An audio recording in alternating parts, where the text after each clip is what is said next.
Hello दोस्तों, this is Krishna Vashishtha और फिर से आपका स्वागत है आपके अपने ही चैनल जिसका नाम है टैट्स क्रू।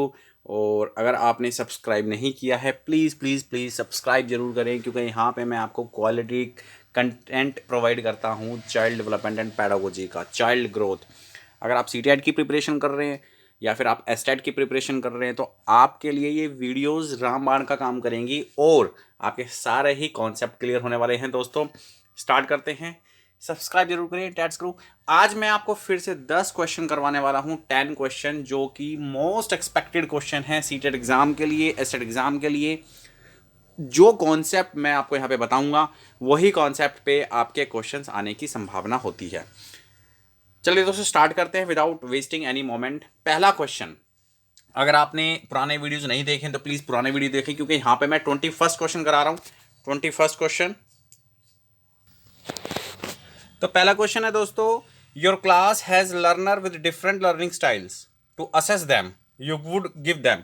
अब देखो, मैं आपको थोड़ा सा टाइम का अभाव है मेरे पास अभी, और मैं आपको सीधा आंसर बताऊंगा। आप सारे ऑप्शन खुद पढ़ सकते हैं और जो है आप अपने आंसर को असेस कर सकते हैं खुद ही अपने लेवल पे।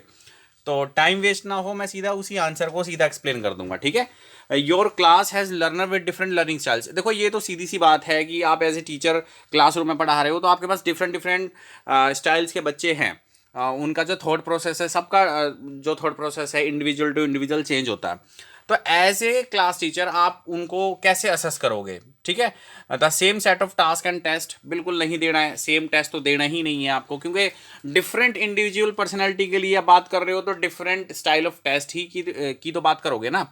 यूनिफॉर्म सेट, देखो यूनिफॉर्म सेट में भी एक जैसी इंस्ट्रक्शन पास होंगी। A variety of task and test, बिल्कुल सही बात है, आपको एक वैरायटी ऑफ टास्क उनको प्रोवाइड करनी है। देखो जिस लेवल का जो बच्चा है आपको उसी लेवल पे उसको जाके पढ़ाना चाहिए, दैट इज़ आइडियल। हालांकि ऐसा होता नहीं है, टीचर के ऊपर काफ़ी लोड होता है क्लासरूम के अंदर, प्राइवेट स्कूल में खास तौर पर।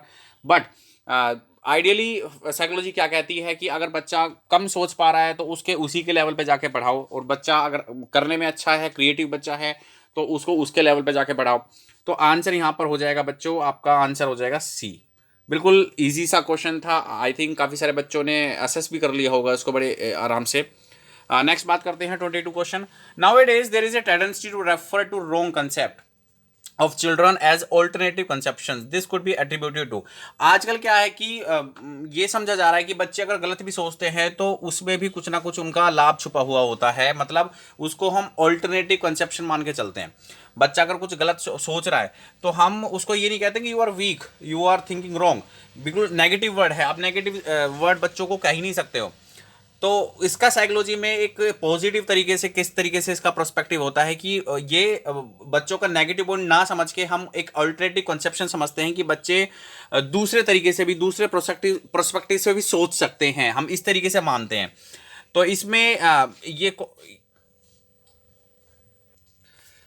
तो एज ए टीचर मतलब ये किस प्रॉपर्टी को एट्रीब्यूट करता है, तो पहला ही ऑप्शन देख लेते हैं। पहला ऑप्शन देख लेते हैं एक बार। Recognisation that children are capable of thinking and their thinking is different from that of adults, बिल्कुल सही बात है। अगर स्टूडेंट जो है रॉन्ग कंसेप्ट को हम एज ए ऑल्टरनेटिव कंसेप्शन मान के चल रहे हैं, तो हम इसके पीछे ये सोच है कि बच्चे की जो थिंकिंग है ना वो अपने अकॉर्डिंग ही समझते हैं, और उनकी थिंकिंग करने का जो पर्सपेक्टिव होता है that is different from adults. देखो अगर कोई छोटा बच्चा है वो रॉन्ग कंसेप्शन, वो किसी चीज़ के प्रति रॉन्गली सोच रहा है, तो उस एज ए हमें उसको नेगेटिव नहीं सोचना है कि भाई वो तो नेगेटिव सोचता है, उसको कुछ नहीं आता है, he is a weak student. हम ऐसा नहीं कह सकते साइकोलॉजी में। ऑल्टरनेटिव कंसेप्शंस मान के चलते हैं कि बच्चे के सोचने का तरीका you know that is different from adult. Adult बड़े होते हैं तो उनका जो माइंड है वो मैच्योर होता है, बच्चे का माइंड मैच्योर नहीं रह पाता है, तो डेफिनेटली वो अपने लेवल पे ही सोच पाएगा। बट हम उसको नेगेटिवली नहीं लेते, इसको भी हमने एक पॉजिटिव चीज़ में बनाया हुआ है। तो इसका जो राइट आंसर है दोस्तों वो है फर्स्ट, यानी कि option number first. Option number first is the right answer, ठीक है। चलते हैं आगे next. Which of the following best describe a teacher's role in a middle school classroom.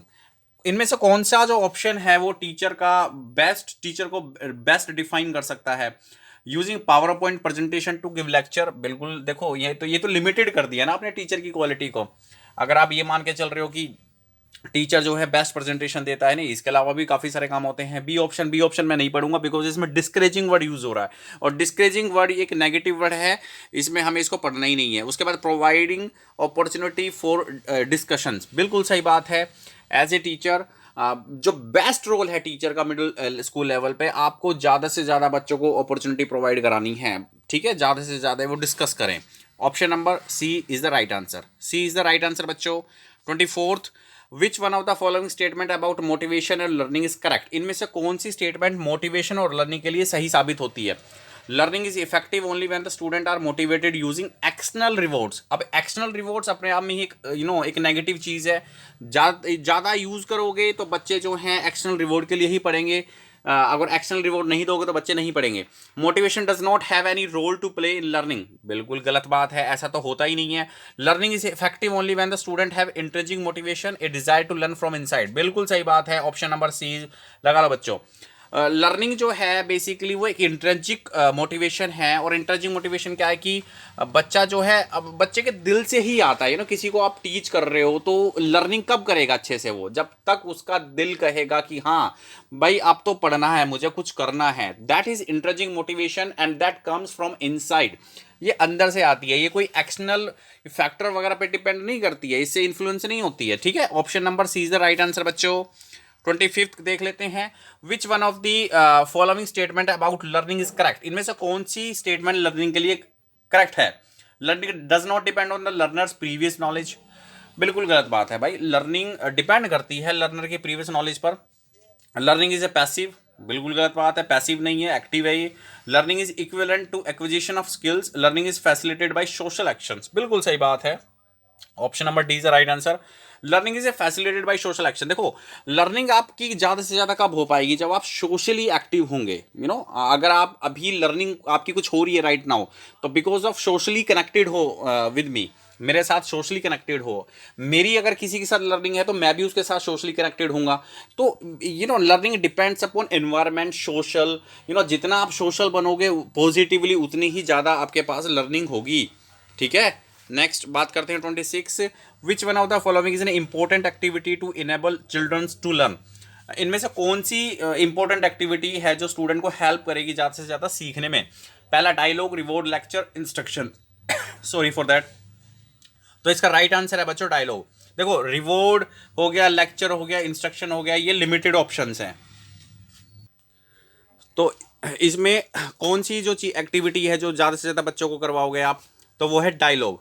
Dialogue okay, ज़्यादा से ज़्यादा डायलॉग कराओगे तो बच्चे कुछ ना कुछ सीखेंगे। बाकी जो ऑप्शन है वो सारे लिमिटेड हैं। रिवॉर्ड हो गया, लेक्चर हो गया, इंस्ट्रक्शन हो गया, ठीक है। तो ये पुराने मेथड्स हैं। ज़्यादा से ज़्यादा अपॉर्चुनिटी, ज़्यादा से ज़्यादा बच्चे जो हैं, बच्चों को आपको डायलॉग कराना पड़ेगा क्लासरूम के अंदर, तो ही बच्चे ज़्यादा से ज़्यादा सीखेंगे। तो इसका जो इस क्वेश्चन का राइट आंसर है option number A. Okay, option number A. Next question की बात करते हैं। Which one of the following statement about development is correct. Which one of the following statement about development is correct. तो इनमें से कौन सी स्टेटमेंट डेवलपमेंट के लिए आप करेक्ट करेक्ट आपके लिए हो सकती है। स्टेटमेंट आपको यहाँ पे बतानी है। तो यहाँ पर developmental changes go forward in a straight line. Development proceeds from birth to adolescence in a forward manner and then it goes backward, बिल्कुल गलत बात है। Development occurs at a different rate among different individuals. तो देखो इसका जो right option है मैं आपको बता देता हूँ, ऑप्शन नंबर सी। डेवलपमेंट जो होती है वो डिफरेंट डिफरेंट पर्सनैलिटी के अंदर डिफरेंट डिफरेंट रेट से होती है। आप आपके जो हेयर बढ़ने की जो ग्रोथ है that will be different from other person. आपकी जो नेल बढ़ने की जो ग्रोथ है that will be different to other person. इससे क्या पता चलता है कि जो डेवलपमेंट है depends upon person to person, individual to individual, ठीक है। राइट ऑप्शन है option number C. 28 middle childhood is the period from. तो मिडिल चाइल्डहुड का जो पीरियड है वो क्या है, 6 ईयर टू 11 ईयर्स, बिल्कुल सही बात है, 6 ईयर टू 11 ईयर्स, ठीक है। 29 environmental factor do not play any role in shaping an individual since growth of each individual is determined by his genetic makeup, this statement is। अब इनमें से जो एनवायरमेंटल फैक्टर के लिए कौन सी स्टेटमेंट जो है आप राइट आपको पिक करनी पड़ेगी, तो वो है आपका ये ऑप्शन मैं आपको बता देता हूं।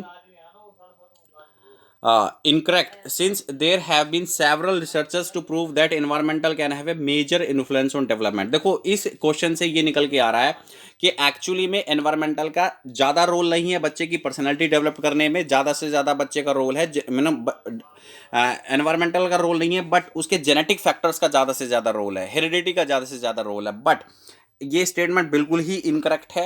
एक्चुअली में दोनों ही चीज़ साथ में हैंड टू हैंड चलती हैं। एनवायरनमेंट भी डिपेंड करता है और एनवायरनमेंट भी इन्फ्लुएंस करता है डेवलपमेंट पर, और जेनेटिक मेकअप भी इन्फ्लुएंस करता है। ठीक है, नेक्स्ट बात करते हैं आज का लास्ट क्वेश्चन, क्वेश्चन नंबर 30।